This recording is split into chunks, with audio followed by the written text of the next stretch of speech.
Now it's time for our first lady of the day. She is our guest speaker, coming all the way from Tbilisi, Georgia. She's a database administrator with a bachelor's and master's degree in information technologies. With over 10 years of experience in the IT field, she's specializing in databases for more than 5 years. She works with various database systems to ensure efficiency and security. Outside of work, spending time with her daughter, a cup of coffee, cooking, and traveling is her real thing. Let's invite Ani Ghoghoberidze to tell us more about migrating from on-premises databases to Amazon Aurora, challenges and lessons learned. Ani, before you start, how was my Georgian?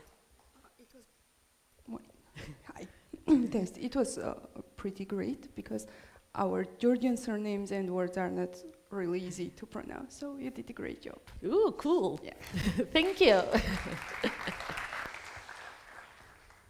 Hi, everyone. Any DBAs here?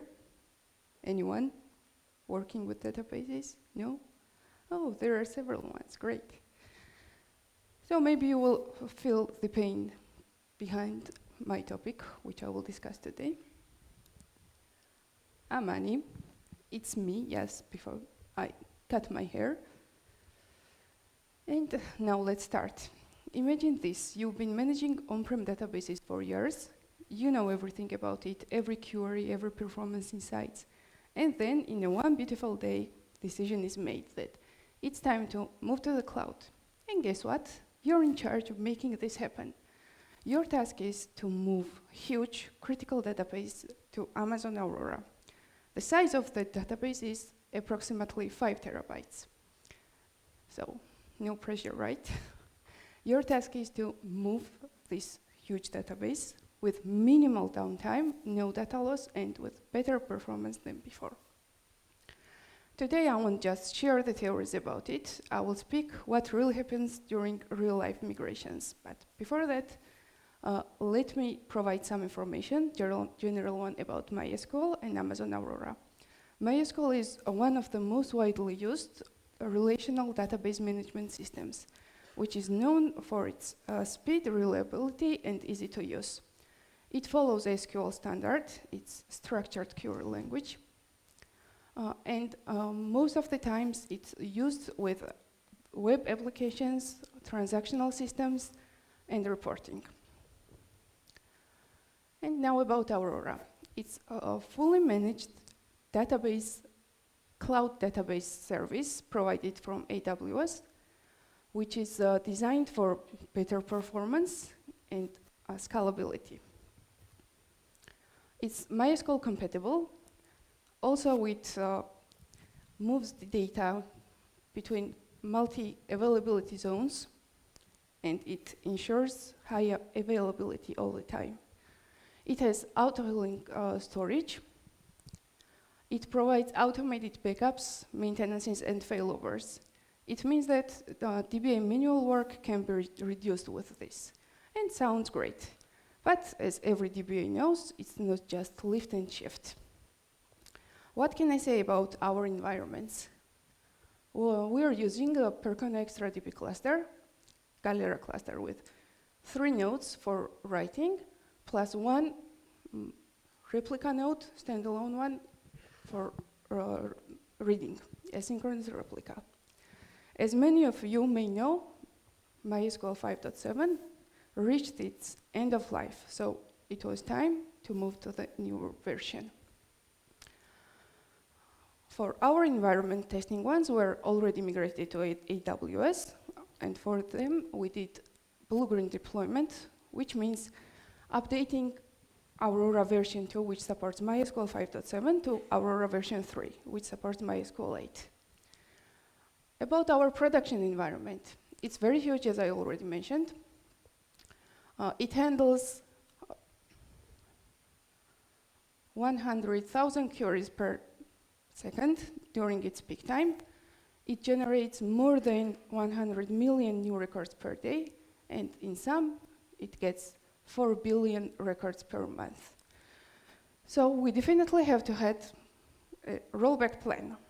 if something goes wrong or our client decides that the better version was the previous one, we should be able to do it. Plus, we should not lose the new data which was generated during upgrade. This is general migration plan, which we decided to try. This was on paper and seemed really easy to do. So the first step was preparing AWS environment, then create streaming backup from on-prem hosts to AWS S3, restore the data into a new V2 cluster, start replication from on-premise to Aurora until the switchover. I forgot to mention that for rollback plan, we chose to have Aurora V2 replica because replication from MySQL source 8.0 to replica 5.7 is not supported. So we found a way for it. I can assure you that it was not that simple like it's written on the paper. Here are the challenges we faced during this migration. The first problem which we hit was S3 bucket and security issues. It was lacking some IAM roles.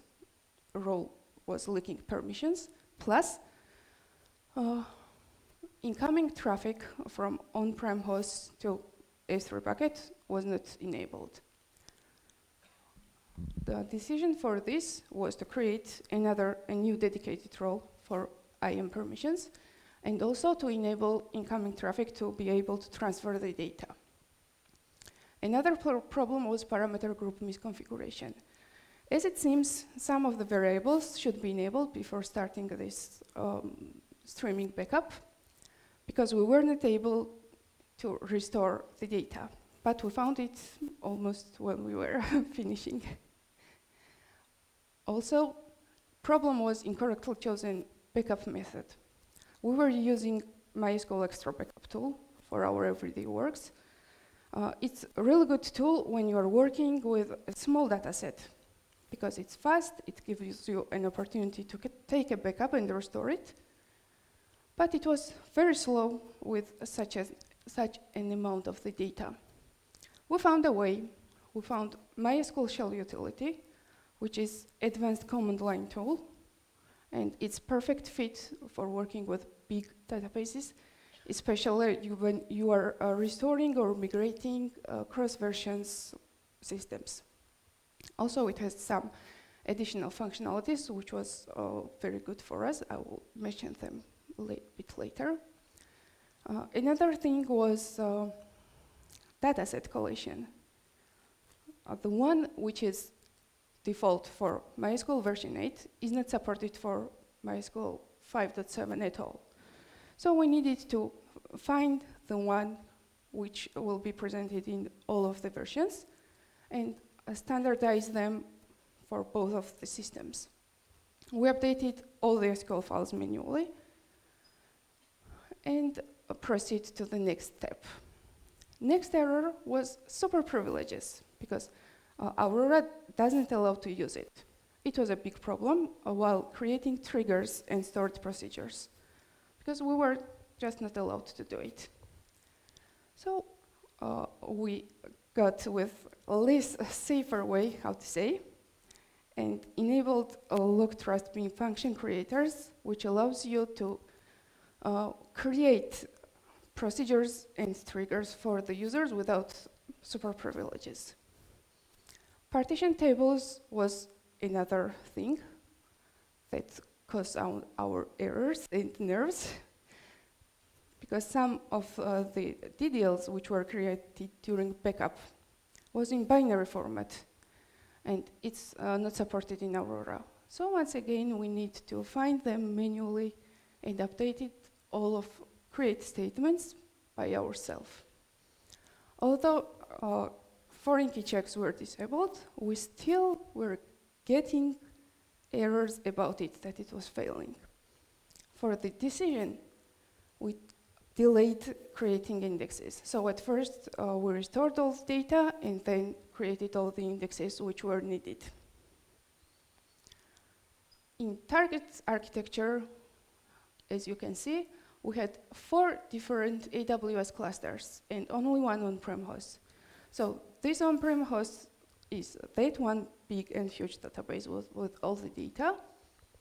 And in AWS, there are 4 separated clusters, and they must have their own datasets. So we should somehow split the data we needed and filter it. And for this, MySQL shell, which I mentioned, was the perfect fit, because we used to restore it.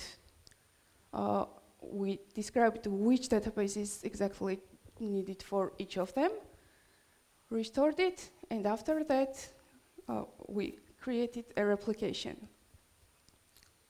4 different clusters with different datasets were reading from one on-prem host and receiving updates only for the data they needed. What was lessons that we learned? You should always plan ahead. When you are thinking that you have created everything, you have the plan, you should test it. You should be sure that the environment where you are migrating is ready. You have all the permissions, traffic's enabled, and etc. Also, you always should start with POC. It means proof of concept. You should test every step several times, because there are cases when, while testing, everything goes well, but in case of the production, you are getting errors.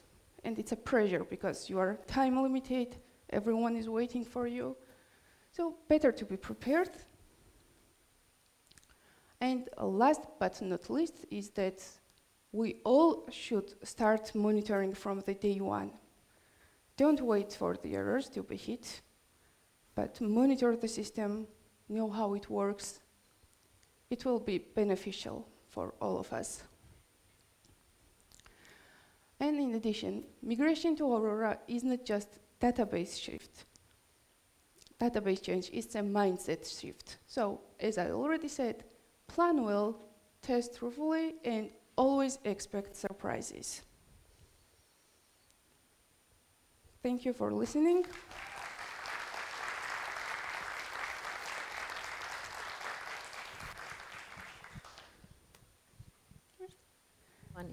I'm waiting for the questions. Okay.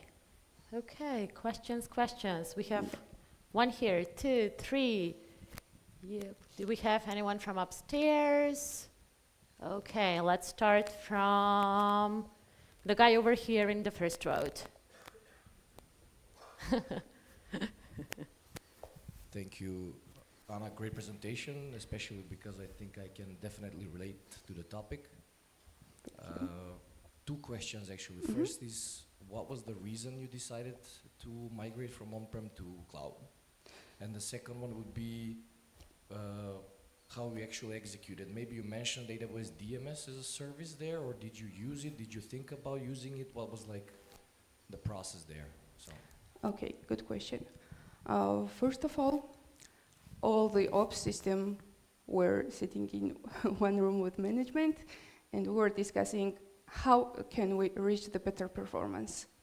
And as we all know, Amazon Aurora can be a really good fit for it, because it has more opportunities for DBAs especially to make our everyday work be reduced. But I can say that the last word was from leadership, that it was time to move to the cloud. And how we executed it, we used MySQL shell. So it's a utility which supports MySQL plus GS. So you are writing down the commands there, executing. It's backing up. It has 2 utilities for databases. The first one is take dump, and the second one is to restore this dump. So you're writing down exactly what do you need, how do you need. You execute them, you're getting the whole dump of the system, and then you defer which databases do you want to restore. If you're interested in this topic, I can show you the exact step how we did and what was first. Thank you. Any other question? Okay. Well, the microphone is coming your way. Okay. Hi. Hi. Thank you for your presentation. My name is Nicola, and I have two short questions. One is, what are the actions that we need to take in order to test this, that we migrated this successfully to Aurora? And you mentioned MySQL. Is it compatible with other databases to migrate from other databases, or only MySQL? Amazon Aurora. It's compatible with MySQL, with PostgreSQL also. So those are the two most used ones, and it's compatible with both of them. First question was about steps, yes. So we have testing environments, staging environment, production environment. We had the process defined, and we started to test it from staging. So we did the process several times. We were checking if all the transactions, all the new records were presenting in the AWS, and we were comparing it. If something was missed, it means that we needed to do it and repeat it from the scratch. So we missed something. Thank you. Okay, and we have the lady here on the third row. Okay. Thank you for the presentation. Do you still keep, and if you do, until when the on-premise database, until when do you recommend it's safe to keep it if you are fully migrated? It depends of the client needs. So if everything goes well, for example, in our case, we're going to keep it for 2 months in case of everything. What was the, how long was the process before, during the migration? So you're keeping it 2 months, and how long did it took you to migrate? To take the dump of this huge amount of the data was needed about 1 day. Restoring was much more faster. Thank you. And can you pass the microphone to the lady behind you? Thank you. First things first, thank you for the presentation. It was a great one. The question that I have, it relates more to the challenges that you mentioned. Mm-hmm. I want to know which one was a real critical blocker, and what would be your advice on the teams, what they need to assess first? All of the challenges were the same because we were getting a new error each time we were passing the previous one. So it was a tough process. Maybe it was about 15 minutes for me to speak about it, but itself process was about 1 month of testing it. What can I suggest?